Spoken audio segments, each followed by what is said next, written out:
এই যে রমজান আসছে সামনে, একটা হাদিস আপনারা সবাই শুনেছেন, নবীজি সাল্লাল্লাহু আলাইহি সাল্লাম বলেছেন স্বর্ণের অক্ষরে এটাকে লিখে রাখবার মতো।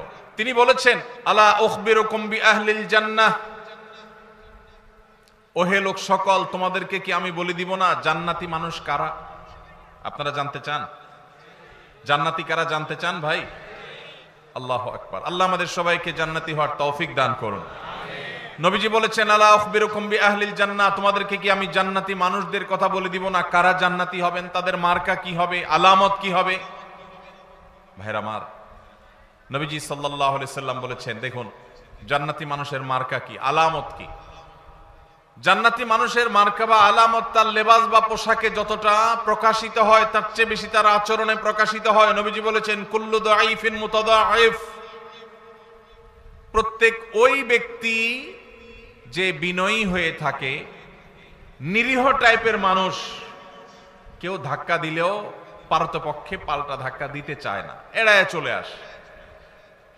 কেউ তাকে চরম অপমান করছে, সে চাইলে প্রতিশোধ নিতে পারে, কিন্তু মাথাটাকে নিচু করে সে জায়গা থেকে সরে যায়।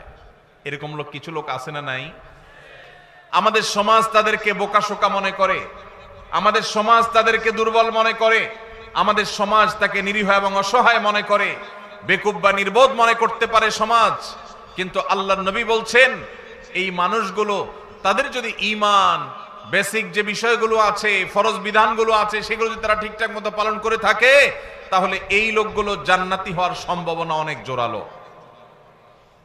ভাইরা আমার, বিনয়ী বা নিরীহ মানুষ আমাদের সমাজে পরিমাণে কম না বেশি?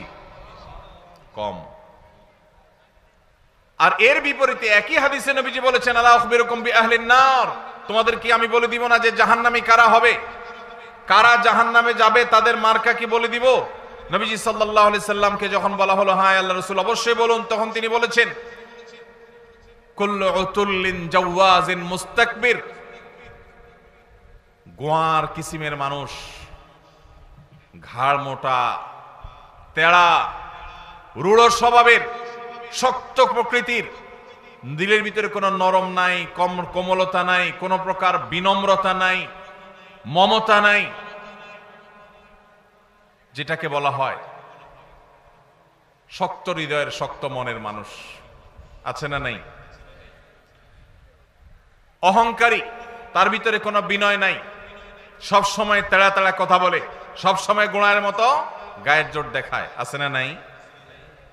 আমাদের দেশে কখনো রাজনৈতিক পাওয়ারে, কখনো টাকার জোরে, কখনো ক্ষমতার জোরে, কখনো বাপ চাচার দাপটে, মামু খালুর দাপটে মানুষ অহংকারী হয়, হয় কি হয় না? আবার অনেক সময় কোনো কারণ ছাড়াও মানুষ অহংকারী হয়। নবীজি সাল্লাল্লাহু আলাইহি সাল্লাম বলেছেন, আল্লাহর সবচেয়ে ঘৃণিত মানুষ হলো যে অহংকার করার মতো কিছু নাই, অথচ তারপরও সেও অহংকার করে। আমরা এমন একটা সমাজে বসবাস করছি, একজন প্রাপ্তবয়স্ক মানুষ তো অনেক পরের কথা, ছোট ছোট বাচ্চা কাচ্চাকেও দেখবেন আচরণের মধ্যে এমন পরিমাণ যুদ্ধ যুদ্ধ ভাব, এমন পরিমাণ মার মার কাট কাট ভাব, এমন পরিমাণ অহংকার ভাব, এমন পরিমাণ আপনার সব ভেঙে চড়ে শেষ করে ফেলবে এমন ভাব। ঘরে ঘরে দেখবেন বাচ্চাদের মধ্যে টেন্ডেন্সি আসছে না, আসে নাই? আমরা আমাদের শৈশবে দেখেছি ছোট ছোট পিচ্চি পোলাপান একেবারে চুপচাপ থাকে, আর এখন দেখবেন যে 2, 3, 4 বছর পোলাপান পর্যন্ত দেখবেন যে চুন থেকে নুন খসলেই ভাঙচুর শুরু, রিয়াক্ট শুরু, ঠিক না বেঠিক? বাপমা পর্যন্ত তাদের সেই দুঃস্বভাবকে রোগ মনে করে না, তারা আবার অহংকার করে, অনেক রাগী, অনেক রাগী। যেভাবে বলে তাতে মনে হয় যে বাপমা এটাতে অনেক গর্বিত, মানে তার মধ্যে ব্যাটাগিরি অনেক বেশি। আসলে যে বাচ্চা মোটামুটি রুগী হয়ে রয়েছে নানা কারণে, সেটা বোঝার মতো ক্ষমতা মা বাপের। ভাইরা আমার, নবী করিম সাল্লাল্লাহু আলাইহি সাল্লামের একটি হাদিস আপনাদেরকে শোনাতে চাই, আবু দাউদে বর্ণিত হয়েছে। নবীজি সাল্লাল্লাহু আলাইহি সাল্লামের সম্পর্কে বলেছেন, আনা যাইমুন বিবাইতিন ফি রাবাদিল জান্নাতি লিমান তারাকাল মিরা ওয়া ইন কানা মুহিক্কা, যে ব্যক্তি কোথাও ঝগড়া এড়ায় চলবে। কি এড়ায় চলবে ভাই? ঝগড়া। আপনি বাজারে গেছেন, রিকশা দিয়ে যাচ্ছেন, কারোর সাথে এমন কোন উপলক্ষ তৈরি হলো, একজন রাস্তার মাঝখানে দাঁড়ায় আছে, আপনার রিকশার যতই বেল বাজানো হচ্ছে উনি সরেন না। এরপরে যখন ওনাকে একটু ভালোভাবে বলতে গেছেন, উনি গায়ের দিকে তাড়ায় আসছে। আপনি এখন চাইলে তার 5টা কথা শুনাইতে পারেন যে ভাই রাস্তাটা কি আপনার বাপের, অনেক কথাই বলতে পারেন, কিন্তু আপনি দেখছেন যে কথা বলতে গেলে কথা বাড়বে, এবং কথা বাড়লে আমার আখলাক নষ্ট হবে, জবান নষ্ট হবে, মুখ নষ্ট হবে, আমল নষ্ট হবে। এই জন্য আমি নিজে সত্যের উপর আছি, সে অন্যায় করতেছে এটা জানার পরও আমি তার সাথে ঝগড়া না করে মুখটা আরেক দিকে ফিরে আসতে বের হয়ে চলে আসলাম। নবীজি বলেছেন এই কাজটা যারা নিয়মিত করতে পারবে, যারা এই কাজটা করবে, এই গুণ যারা অর্জন করবে, তিনি বলেছেন জান্নাতের এক পাশে তার জন্য একটা প্রাসাদের দায়িত্ব আমি নিলাম। আল্লাহু আকবার। আল্লাহ তাআলা আমাদের সবাইকে ঝগড়া বিবাদ এড়াবার তৌফিক দান করুন। অনেক আমলের কথাই তো শুনছেন ভাই, সুবহানাল্লাহ, আলহামদুলিল্লাহ, তাসবিহ, তাহলিল, জিকির, আজকার, অনেক আমলের কথা আমরা শুনছি। আজকে ভাই নতুন একটা আমলের কথা শুনলাম। এটাও যে আমল সেটা আমাদের অনেক ভাই ব্রাদাররা জানেন না। সে আমলটা হলো ঝগড়া করার সুযোগ আছে, স্কোপ আছে, গায়ের জোর আছে, সাথে লোক আছে, চাইলে কথা বাড়ানো যায়, এবং যার সাথে ঝগড়া তৈরি হয়েছে তিনি একটা ফালতু বিষয় নিয়ে আপনার সাথে ঝগড়া লিপ্ত হয়েছেন, তিনি একেবারে অন্যায়ের উপর আছেন, ভুলের উপরে প্রতিষ্ঠিত আছেন, আপনি পরিষ্কারভাবে দেখছেন তিনি রং, এরপরও তাকে রং জেনেও আপনি সত্য জানার পরেও শুধু ঝগড়াটাকে মিনিমাইজ করতে গিয়ে যে আমি কথা বাড়াতে চাই না, এই জন্য আমি হেরে গেলাম, কথা বাড়াইলাম না, এই কাজটা যদি করতে পারেন তাহলে নবীজি জান্নাতের চৌহদ্দির ভেতর একটা প্রাসাদ আল্লাহর কাছ থেকে আপনাকে পাইয়ে দেওয়ার দায়িত্ব নিয়েছেন। আল্লাহ আমাদের সবাইকে জান্নাতি হওয়ার তৌফিক দান করুন। ভাইরা আমার, এই আমলটা প্র্যাকটিস করবেন তো আজ থেকে ইনশাআল্লাহ। দিনে যদি একবার এই আমলের প্র্যাকটিস করতে পারেন, কয়বার? একবার। এভাবে যদি প্রতিদিন আপনি চেষ্টা করেন যে আমার সহপাঠীর সাথে স্কুল, কলেজে, মাদ্রাসায়, আমার কোনো সহকর্মীর সাথে কর্মস্থলে, কিংবা পরিচিত অপরিচিত যে কোনো মানুষের সাথে কোনো পাবলিক প্লেসে, এমনকি নিজের বাসা বাড়িতে নিজের ঘরের লোকজনের সাথে কথা বাড়াইলেই বাড়ানো যায়। অন্যায়টা সে করছে আপনি জানেন, এরপরও যদি আপনার রাগটাকে হজম করে নেন তাহলে এই পুরস্কার আল্লাহ আপনাকে দিবেন। আপনি দুনিয়া থেকে জান্নাতি, এটার নিশ্চয়তা আল্লাহর কাছ থেকে আপনি করে যেতে পারবেন যদি আপনি ঈমান, ফরজ আমলগুলোর পাশাপাশি এই আখলাকটা অর্জন করেন। চেষ্টা করা যাবে না ইনশাআল্লাহ? মুশকিল কি জানেন? মুশকিল হলো ইবলিস। ইবলিস কি বলবে জানেন? ইবলিস বলবে যে মাথা খারাপ, তুমি যদি এখন জবাবটা না দাও, উনি যে একটা অন্যায় কথা বললো এটার জবাব না দিলে এর মানে তুমি তার অন্যায়টাকে মেনে নিলা। ইবলিস বলবে কি বলবে না? এটারে বলে নেক্সুরত ধোঁকা। এটারে কি বলে ভাই? নেক্সুরত ধোঁকা। বুঝেন আপনারা? বুঝেন না? মানে দেখতে মনে হয় যে কাজটা ভালো কাজ, আসলে শয়তানি কাজ। আসলে কি কাজ? শয়তানি কাজ। শয়তান আপনাকে সবসময় উত্তেজিত করবে। শয়তান বলবে না, তোমাকে এখানে কিছু বলতে হবে, না বললে তো তুমি হেরে যাবা, তুমি দুর্বল থেকে যাবা। সে মনে করবে তুমি দুর্বল, শয়তানরে বলতে হবে আমি দুর্বল থাকলাম, আমি হাইরাই গেলাম, আমি মেনেই নিলাম। কেন? কারণ ওই যে নবীজি জান্নাতের গ্যারান্টি দিয়েছেন। জাইম শব্দটি আরবিতে অত্যন্ত গুরুত্বপূর্ণ, অর্থবহ একটা শব্দ। জাইম শব্দের মানে হলো জিম্মাদার, দায়িত্বশীল। নবীজি বলেছেন সে জান্নাত পাবে তা নয়, তিনি বলেছেন আমি দায়িত্ব নিলাম, দায়িত্ব গ্রহণ করলাম, আমি জাইম হলাম ওই ব্যক্তির যেই ব্যক্তি ঝগড়া পরিহার করলো, সে হকের উপর আছে, সত্যের উপর আছে, তারপর সে ঝগড়া করলো না। আল্লাহ আমাদের সবাইকে এই গুণটা অর্জন করার তৌফিক দান করুন। ভাইরা আমার, ঝগড়া এড়াবার চেষ্টা করবো তো ইনশাআল্লাহ। যদি ঝগড়া এড়াইতে পারেন, কথা বললেই কথা বাড়ে। এমন একটা কথা বলছে পুরো মেজাজটা গরম হয়ে গেছে, আমি এখন চাইলে আরেকটা কথা বলতে পারি কিন্তু বললাম না, বাহ্যিকভাবে হেরে গেলাম। শয়তান কিন্তু উস্কাবে, শয়তান কিন্তু খোঁচাবে, শয়তান কিন্তু উত্তেজিত করবে, বলবে যে আরে মাথা খারাপ, এভাবে যদি হাল ছেড়ে দাও তো সবাই কি মনে করবে? মনে করবে এর দোষ ঠিকই আছে, নাহলে সে চুপ করে চলে গেলে কেন? সবাই মনে করুক আমাকে খারাপ, আল্লাহ আমাকে ভালো মনে করবে ইনশাআল্লাহ। এই গুণটা অর্জন করা যাবে ইনশাআল্লাহ। ভাই, একই হাদিস আবু উমামা বাহির রাদিয়াল্লাহু আনহু বর্ণনা করেছেন, মুসনাদ সুনান আবু দাউদে বর্ণিত হয়েছে। এই হাদিসের পরের অংশে নবীজি বলেছেন, ওয়া বিবাইতিন ফি ওয়াসতিল জান্নাতি লিমান তারাকাল কিযবা ওয়া ইন কানা মাযিহা। যে ব্যক্তি মিথ্যা কখনো বলে না, এমনকি রসিকতা করে মজা করেও কখনো, দুষ্টমি করেও কখনো সে মিথ্যা কথা বলে না। আজকাল যুবকদের মধ্যে দেখবেন দুষ্টমি করে হাসতে হাসতে, খেলার ছলে, বিনোদনের ছলে মিথ্যা কথা বলা, এটাকে অপরাধ পর্যন্ত মনে করছে না। মুসলমান সিরিয়াসলি তো মিথ্যা কথা বলবেই না, এমনকি দুষ্টমি করে মজা করে রসিকতা করে মিথ্যা বলতে পারে না। নবীজি বলেছেন, কেউ যদি দুষ্টমি করেও মিথ্যা কথা বলা থেকে পরিহার করে, দুষ্টমি করতে যাচ্ছে, মিথ্যা বলতে যাবে, আল্লাহর ভয় এসেছে, সে পরিহার করেছে, তার জন্য আল্লাহ নবী সাল্লাল্লাহু আলাইহি ওয়াসাল্লাম বলেছেন, জান্নাতের সেন্টার পয়েন্টে আমি তার প্রাসাদের দায়িত্ব নিলাম। এরপরে হাদিসের শেষ অংশে নবীজি বলেছেন, ওয়াবিবাইতিন ফি আলাল জান্নাতি লিমান হাসানা খুলুকাহ। যে ব্যক্তি তার আচরণ সুন্দর করবে, কি সুন্দর করবে? আখলাক সুন্দর করবে, তার আচরণটা মধুর মতো হবে, তার কথা থেকে মধু ঝরবে, সবাই তার থেকে মিষ্টতা অনুভব করবে, তার কথার মধ্যে কর্কশ ভাব থাকবে না, বেয়াদবের মতো আচরণ করবে না, অহংকারের মতো আচরণ করবে না, ঝগড়াটে স্বভাবের হবে না, বিনয়ী হবে, বিনম্র হবে, মাটির দিকে চেয়ে চলবে। সে যখন হাঁটে তখন মনে হয় যে মাটিতেও টের পাচ্ছে না। কারোর সাথে ঝগড়া হলে আস্তে করে মাথাটা নিচু করে সে সেখান থেকে চলে যায়। সবাই তাকে বোকাশোকা মনে করে, কিন্তু এই যে নিরীহ কিসিমের মানুষ, জান্নাতীর মার্কা যাদের মধ্যে সবচেয়ে বেশি, সে মানুষ সম্পর্কে নবীজি বলেছেন, যে ব্যক্তি তার সার্বিকভাবে আচরণটা সুন্দর করবে, কারোর হক মারবে না, সবার হক আদায় করে দিবে, সবার যার যার প্রাপ্য পরিশোধ করে দিবে, সবার সাথে আচরণটা সুন্দর করবে, কারোর সাথে রূঢ় আচরণ করবে না, খারাপ ব্যবহার করবে না, গালমন্দ করবে না, এবং মানুষের সামনে উচ্চবাচ্য করবে না, বেয়াদবি করবে না, ঝগড়া ফাসাদ করবে না। আখলাককে যে সুন্দর করবে, আচরণ যার ভালো হবে, যার অমায়িক আচরণে এলাকাবাসী সবাই বলবে, হ্যাঁ, লোকটার আচরণ অমায়িক। নবীজি বলেছেন, এরকম যদি কেউ আখলাককে সুন্দর করতে পারে, জান্নাতের সর্বোচ্চ শিখরে, সর্বোচ্চ মাকামে আল্লাহ তাআলা তাকে প্রাসাদ, আল্লাহর পক্ষ থেকে নবীজি প্রাসাদ পাইয়ে দিবেন ইনশাআল্লাহ। ভাইরা আমার, আমরা আমাদের আখলাক সুন্দর করব তো ইনশাআল্লাহ। তাহলে এখানে জান্নাতের 3টা স্তরের কথা আমরা জানলাম। নাম্বার 1, জান্নাতের এরিয়ার মধ্যে আল্লাহ নবী জান্নাতের একটা প্রাসাদের দায়িত্ব নিয়েছেন। নাম্বার 2, জান্নাতের একেবারে সেন্টার পয়েন্টে জান্নাতের দায়িত্ব নিয়েছেন, প্রাসাদের দায়িত্ব নিয়েছেন।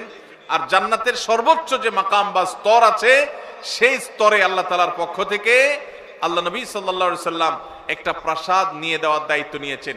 এই যে 3টা জান্নাতের স্তরের কথা নবীজি বলেছেন, এর কোনোটা দেখবেন আমাদের যে আমলগুলোকে আমরা সাধারণত জিকির আজকার, নফল রোজা, নফল নামাজ বা এই জাতীয় আমলগুলোকে আমরা একমাত্র নেকামল মনে করি, এরকম কোনোটার সাথে সম্পৃক্ত নয়। নবীজি যেগুলো বলেছেন তার সবগুলো সম্পর্ক হলো আমাদের আচরণের সাথে। কিসের সাথে ভাই? আচরণের সাথে। আজকের এই মাহফিল থেকে আচরণ সুন্দর করবো তো ইনশাআল্লাহ, আচরণ সুন্দর করবো তো ইনশাআল্লাহ। ঝগড়া করব না, ঝগড়া করব না। এই যে রমজান আসছে সামনে, একটা হাদিস আপনারা সবাই শুনেছেন, নবীজি সাল্লাল্লাহু আলাইহি সাল্লাম বলেছেন, যে ব্যক্তি রোজাদার অবস্থায় তার সাথে কেউ ঝগড়া করতে আসলো, রোজাদার অবস্থায় কেউ কি করতে আসলো ভাই? ঝগড়া করতে আসলো।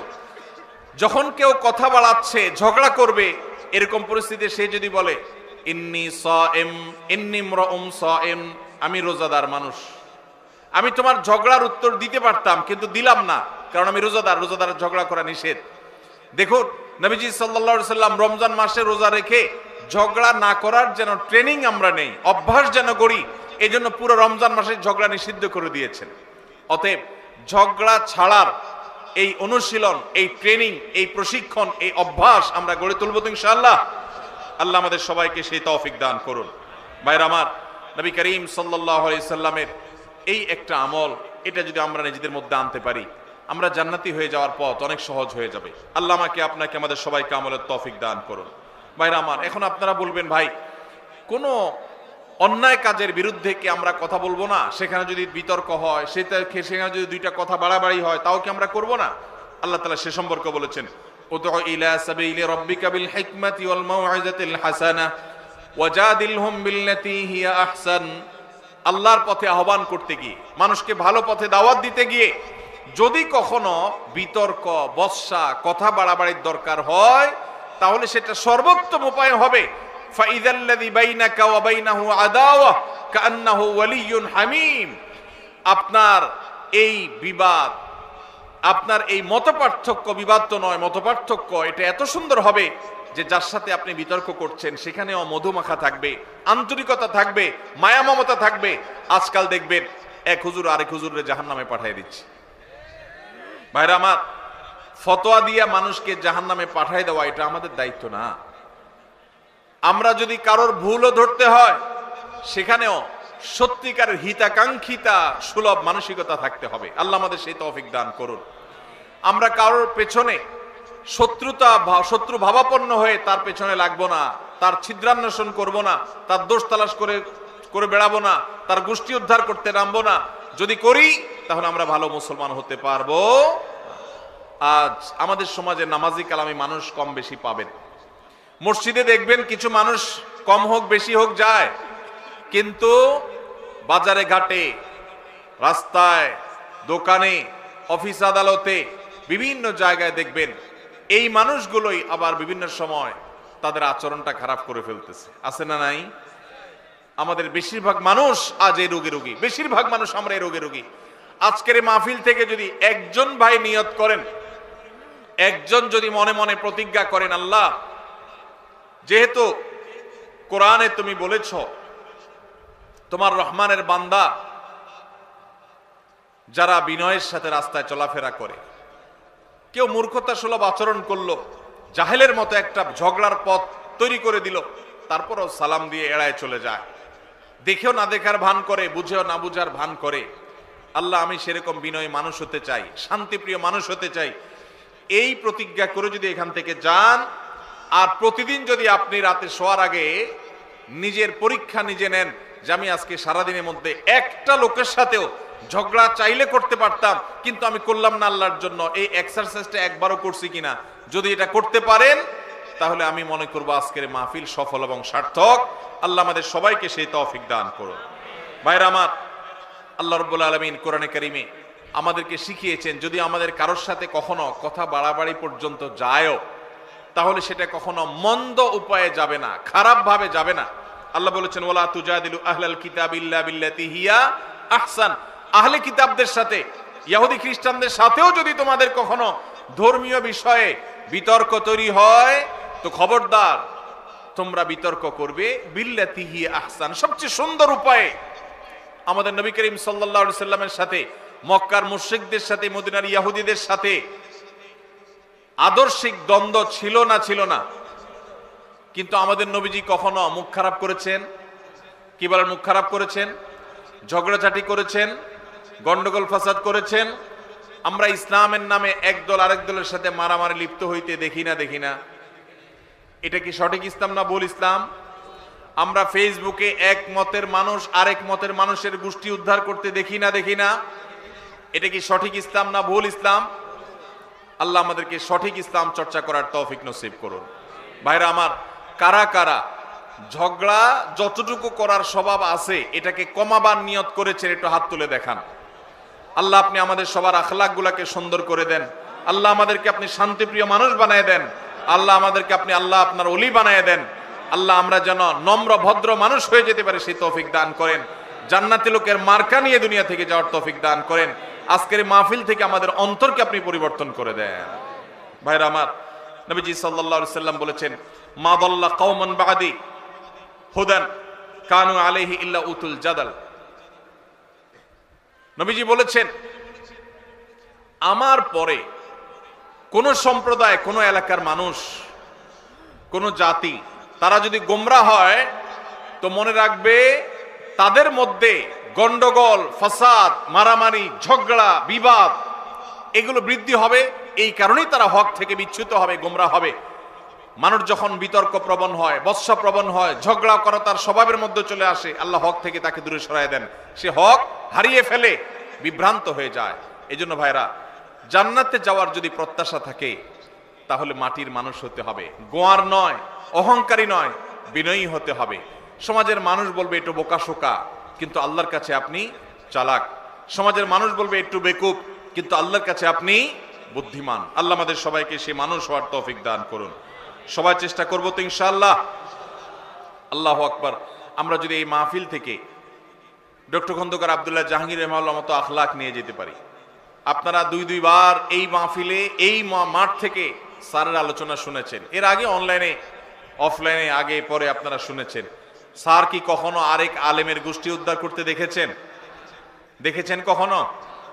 ভাইরা আমার, আমি আল্লাহর কাছে একান্তে কিছু দোয়া যখন করি, খাস খাস দোয়া কবুলের জায়গাগুলোতে আমার কিছু সিক্রেট দোয়া আছে আল্লাহর কাছে। এর মধ্যে একটা দোয়া হলো, আমি বলি আল্লাহ আপনি স্যারের মতো ওইরকম সরল সহজ, ওইরকম বিনয়ী, ওইরকম বিনম্র, উম্মার হিতাকাঙ্ক্ষী, উম্মার কল্যাণকামী, উম্মার ঐক্য প্রয়াসী, বিভক্ত উম্মাকে এক করার জন্য যার মধ্যে প্রচন্ড আকুতি ছিল, ব্যাকুলতা ছিল, অস্থিরতা ছিল, নিজস্ব কোনো মিশন নিয়ে উম্মাকে বিভক্ত করার চেষ্টা করেন নাই, আপনি স্যারের মতো সে আখলাক, সে বিনয়, সেই নম্রতা, সেই সুন্দর হাসি, সেই সরলতা, এগুলো আপনি আমাকে দান করেন।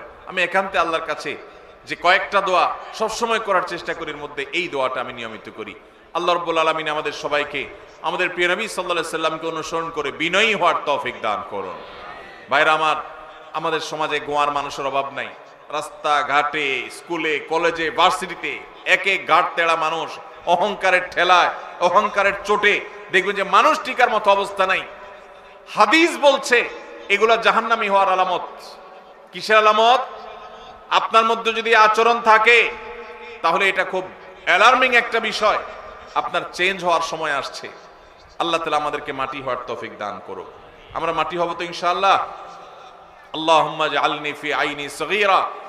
আল্লাহ আমাদের নিজেদের চোখে আমাদেরকে আপনি ছোট বানায় দেন, তুচ্ছ বানায় দেন। আমি যেন আমাকে খুব তুচ্ছ মনে করি, ছোট মনে করি, আমি যেন অহংকার প্রদর্শন না করি। চেষ্টা করা যাবে তো ইনশাআল্লাহ?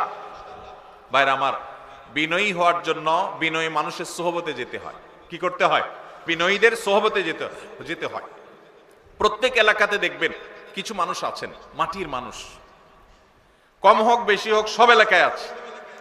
আপনার এলাকাতে আপনি খুঁজবেন, আপনার মাদ্রাসা আপনি খুঁজবেন, সবচেয়ে নিরীহ টাইপের মানুষকে, ভদ্র মানুষকে, পারতপক্ষে ঝগড়া করে না, তার সাথে বেশি উঠা বসা করবেন, তার সান্নিধ্য, সাহচর্য, তার সোহবত বেশি বেশি নিবেন এবং আল্লাহর কাছে একান্তে চোখের পানি ফেলে দোয়া করবেন, আল্লাহ আমি বদাখলাক। ভাইরা আমার, আখলাকের চাইতে ওজনে কিছু নাই। এই যে হাদিসে দেখলেন আবু উমামা বাহিল রাদিয়াল্লাহু তাআলা আনহু বর্ণনা করেছেন, সুনান আবু দাউদের হাদিস, নবীজি বলেছেন আমি ওই ব্যক্তিকে জান্নাতের সর্বোচ্চ জায়গায় আল্লাহর কাছ থেকে প্রসাদ সেখানে আদায় করে দিব যেই ব্যক্তি তার আখলাকটা সুন্দর করতে পেরেছে। আল্লাহু আকবার। নবীজি এটা বলেন নাই যে সবচেয়ে বেশি নফল রোজা রাখে, যে সবচেয়ে বেশি বড় পাগড়ি বাঁধে, যে সবচেয়ে বেশি তাসবিহ তাহলিল করে, যে সবচেয়ে বেশি নফল রোজা করে, যে সবচেয়ে বেশি দান সাদেকা করে, যে সবচেয়ে বেশি ওয়াজ করে, যে সবচেয়ে বেশি ওয়াজ শুনে, যে সবচেয়ে বেশি অন্য ভালো আমল করে। নবীজি বলেন নাই তার জন্য জান্নাতের সর্বোচ্চ জায়গায় আমি প্রসাদ আল্লাহর কাছ থেকে আদায় করে দিব।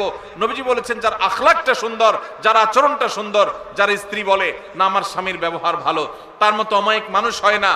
যার প্রতিবেশী বলে উনি আমাদের কখনো কষ্ট দেন না, বিরক্ত করেন না, কখনো হক নষ্ট করেন না। যিনি বাজারে গেলে কারোর সাথে গায়ে পড়ে ঝগড়া তো দূরের কথা, কেউ বা গায়ে পড়ে ঝগড়া করতে আসলে নিজে হেরে গিয়েও আরেকজনকে জিতে দিয়ে চলে আসেন। এই বিনম্র মানুষগুলোকে নবীজি এত বড় সুসংবাদ দিয়েছেন। আপনারা অনেকেই হাদিসটি শুনেছেন। নবীজি সাল্লাল্লাহু আলাইহি সাল্লাম বলেছেন মা মিন শাইইন ইউদাউ ফিল মিজানি ইয়াউমাল কিয়ামাতি আসকালু মিন হুসনিল খুলুক। কিয়ামতের দিন মানুষের উত্তম আচরণের চাইতে ওয়েটফুল কোন আমল কিয়ামতের ময়দানে আর উঠবে না। কিয়ামতের ময়দানে সবচেয়ে ভারী আমল হবে মানুষের উত্তম আচরণ। ভাই, কিয়ামতের দিন মানুষের আমল কি গণা হবে না মাপা হবে? আমল কি আল্লাহ তাআলা গুনবেন না মাপবেন? তাহলে মাপলে আমল বেশি ওজনই যেন হয়, ওয়েটফুল যেন হয়, সেই চেষ্টা করতে হবে। যত আমল আছে এর মধ্যে ঈমানের পর সবচেয়ে ভারী আমল, সবচেয়ে ওয়েটফুল আমল হলো আমাদের আচরণগুলো। আচরণ সুন্দর করা যাবে তো ইনশাআল্লাহ? মুখ দিয়া যাদের গালি বাইর হয় তার আচরণ কি ভালো না খারাপ? গালি বাইর হলে আচরণ কি ভালো না খারাপ? এই মাহফিলে কয়জন বুকে হাত দিয়া বলতে পারবেন আমি কখনো কাউকে গালি দেই নাই বা দেই না? আমি হাত তুলতে বলতেছি না, হাত তুলতে বললে হয়তো একটাও বা দু চারটাও টিকবে কিনা সন্দেহ। ভাইরা আমার, অনেক ভালো ভালো মানুষ আছে, দাড়িও লম্বা আছে, মাথার টুপিটাও মাশাআল্লাহ অনেক সুন্দর, বাংলায় প্রবাদী আছে হাজী সাহেবের মুখ খারাপ, আছে না নাই? হাজী সাহেবের কি খারাপ? হাজী সাহেবের দাড়িটা খারাপ না, কিন্তু টুপিটাও খারাপ না, জুব্বাটাও মাশাআল্লাহ মক্কা শরীফ থেকে আনছে, খারাপ না। শুধু খারাপ কোনটা? মুখটা খারাপ। এই মুখ খারাপ ওয়ালা মানুষ কি ভালো আচরণকারী না খারাপ আচরণকারী? খারাপ আচরণ মানুষকে সবচেয়ে বেশি জাহান্নামে নিয়ে যাবে। নবীজি সাল্লাল্লাহু আলাইহি সাল্লাম বলেছেন, আলা আদুল্লুকুম, তোমাদেরকে কি আমি বলে দিব না?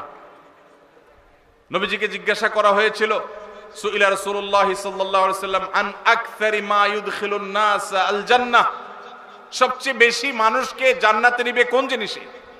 ভাইরা আমার, জানা আছে কারো? সবচাইতে জান্নাতে মানুষকে বেশি নিবে কিসে? নবীজি বলেছেন আল ফামু ওয়াল ফারাজ। আল ফামু ওয়াল ফারাজ, এই ঠোঁট, এই মুখ, এটা দিয়ে যদি সে সুন্দর কথা বলে, খারাপ কথা না বলে, এই মুখকে যদি সে সুন্দরভাবে ব্যবহার করতে পারে, আর সম্ভ্রমকে যদি কেউ রক্ষা করতে পারে। এখন দেখবেন এই দুইটার দুর্ভিক্ষ চলছে, সবই পাবেন, নামাজি, রোজাদার, হাফেজ, আলেম, হাজি সাহেব, গাজী সাহেব, দানকারী সাহেব, জুব্বালা সাহেব, দাড়িয়ালা সাহেব, পর্দালা সাহেব, বোরকালা সাহেব, সব সাহেব কম বেশি পাবেন। কিন্তু এই সাহেব আপনি খুব বেশি দেখাতে পারবেন না, যেই সাহেবের দুই ঠোঁট দিয়া কখনো বাজে কথা বের হয় নাই। তার স্ত্রী সাক্ষ্য দিবে যে আমি এত বছর সংসার করেছি, মুখ দিয়া কখনো একটা খারাপ কথা বের হয় নাই। এই মায়ের পুত যদি কারোর থাকে, তাহলে এই লোকটা হলো জান্নাতি। তারে দেখার জন্য টিকিট কেটে হলো যাওয়ার চেষ্টা করবেন। কে জান্নাতি হবেন সেটা আল্লাহ তাআলা ভালো জানেন, কিন্তু নবীজি যে বলেছেন জান্নাতি মানুষের মার্কার কথা, সেই মার্কা তার মধ্যে আছে, সেই হিসাবে বললাম। আল্লাহ তাআলা আমাদেরকে সে মানুষ হওয়ার তৌফিক দান করুন। চেষ্টা করা যাবে তো ভাই ইনশাআল্লাহ? ভাইরে, আচরণটা সুন্দর করেন, আসেন আচরণটাকে, ব্যবহারটাকে সুন্দর করি, অমায়িক করি। চেষ্টা করা যাবে না ইনশাআল্লাহ? আল্লাহর কাছে আসেন, একটু দোয়া করি, আল্লাহ আমাদের আখলাকটা আপনি সুন্দর করে দেন। বলেন, আল্লাহ আমাদের আখলাকটা আপনি সুন্দর করে দেন। নবীজি দোয়া শিখাইছেন, তিরমিজিতে দোয়া বর্ণিত হয়েছে। দেখেন কত দোয়া নবীজি শিখাইছেন। আমরা শুধু ওই ইফতারের দোয়া জানি, খাওন দাওয়ানোর দোয়াটা ভালো জানে বাঙালি, আর ঘুমের দোয়াটা আল্লাহুম্মা বিসমিকা আমুতু আহিয়া বেশিরভাগ লোক জানেন, আর খাইতে হয় বিসমিল্লাহ পড়ে, এটা সবাই জানেন। ইফতারের সময় দোয়া পড়তে হয়, এটা জানেন মাশাআল্লাহ। কিন্তু অনেক ইম্পর্টেন্ট দোয়া আছে, অনেকে আছেন জীবনে একবারও শুনেন নাই। তিরমিজি বর্ণিত হাদিস, নবীজি সাল্লাল্লাহু আলাইহি সাল্লাম দোয়া করতেন আল্লাহর কাছে, আল্লাহুম্মা হদিনি লি আহসানিল আখলাক, আল্লাহ সবচেয়ে সুন্দর আচরণটা যেন আমার হয়। আল্লাহ আমার এই এলাকায় ধামুরার মধ্যে যত মানুষের আচরণ হবে, এর মধ্যে সবচেয়ে অমায়িক আচরণটা যেন আমার হয়। আল্লাহ, আল্লাহুম্মা হদিনি লি আহসানিল আখলাক, আল্লাহ সুন্দর আখলাকের পথে আপনি আমাকে পরিচালিত করেন। ওয়ালা ইয়াহদি লি আহসানিহা ইল্লা আন্ত, আল্লাহ আপনি ছাড়া কেউ আমার আখলাক শুধরাতে পারবে না। আমার আচরণ এত খারাপ যে আমাকে শুধরাইতে হলে আল্লাহর কাছে দোয়া করতে হবে। নবীজি দোয়া শিক্ষা দিয়েছেন সেজন্য। ওয়ালা ইয়াহদি লি আহসানিহা ইল্লা আন্ত, আল্লাহ উত্তম আখলাকের পথে আপনি ছাড়া কেউ পথ দেখাতে পারবে না। ওয়াসরিফ আন্নি সাইয়্যাহা ওয়ালা ইয়াসরিফ আন্নি সাইয়্যাহা ইল্লা আন্ত, আল্লাহ খারাপ যে আখলাক, বদ আখলাক, দুরাচরণ, কথার মধ্য থেকে গন্ধ বের হয়, কথার মধ্যে কর্কশ ভাব, কথা বললে মুখ খারাপ হয়, কথা বললে ঝগড়াঝাটি হয়, আল্লাহ এই যে আমার মধ্যে চাল টাইপের আচরণ, এই যে নোংরা আচরণ, আল্লাহ এটা থেকে আপনি আমাকে বাঁচায় দেন। আল্লাহ আমাকে এখান থেকে সরায় দেন। ওয়াসরিফ আন্নি সাইয়্যাহা, আল্লাহ খারাপ আখলাক থেকে আপনি আমাকে সরায় দেন। ওয়ালা ইয়াসরিফ আন্নি সাইয়্যাহা ইল্লা আন্ত, আপনি ছাড়া কেউ খারাপ আচরণ শুধরাইতে পারবে না। এজন্য ভাই আল্লাহর কাছে দোয়াও করব, আবার ভালো আখলাকি মানুষের সোহবত, সংস্রব, সান্নিধ্য নিব। অনেক মানুষ আছেন বড় আলেম, আচরণ ভালো না, আছে না নাই? আছে না নাই? বড় দাড়িওয়ালা, বড় হাজী সাহেব, আচরণ ভালো নাই। আর যার দাড়ি নাই তার মাথা নাই, তার বুধবার, তার আখলাকি আর কি বে আখলাকি কি। যার নামাজেরই খবর নাই, তার তো মাচাই নাই, বুধবার আর মঙ্গলবার কি তার। কিন্তু অনেক মানুষ আছে যে তাদের তলা আছে, তাদের নামাজ রোজা আছে, কিন্তু আখলাক খারাপ। এই আখলাক খারাপটাকে আমরা আবার, শয়তান আমাদের কাছে আমাদের বদ আখলাককে বিভিন্ন নাম দিয়া সুশোভিত করে তুলে ধরে। শয়তান বলে যে আসলে উনি জালালি তবিয়তের। কি তবিয়তের? জালালি তবিয়তের। আস্ত বদআখলাকি করে জালালে তবিয়ত আমার নবী করিম সাল্লাল্লাহু আলাইহি ওয়াসাল্লামের মধ্যে এটা দেখিনি। কি বলেন? আমাদের নবীজির মধ্যে তথাকথিত জালালে তবিয়ত দেখছেন কখনো আপনি? বলতে পারবেন যে নবীজি সাল্লাল্লাহু আলাইহি ওয়াসাল্লামের জীবনে কখনো রেগে মেগে আগুন হয়ে গেছেন, একদম চিৎকার চেঁচামেচি সব অনেক রাগারাগি করে ফেলছেন, সাহাবীরা বলছেন জালালে তবিয়ত দেখছেন কখনো? আল্লাহ তাআলা আমাদের আখলাকগুলোকে সুন্দর করার তৌফিক দান করুন। আমি ভাই এই আমলটার বড় অভাব আমার নিজের মধ্যে অনুভব করি অনেক বেশি, আর এইটার কথা আমি ঘুরে ফিরে বলার চেষ্টা করি আমার আকুতিগুলো আমি বলার। আল্লাহ আমার সব ভাইদেরকে জান্নাতি মানুষ হয়ে যাওয়ার তৌফিক দান করুন।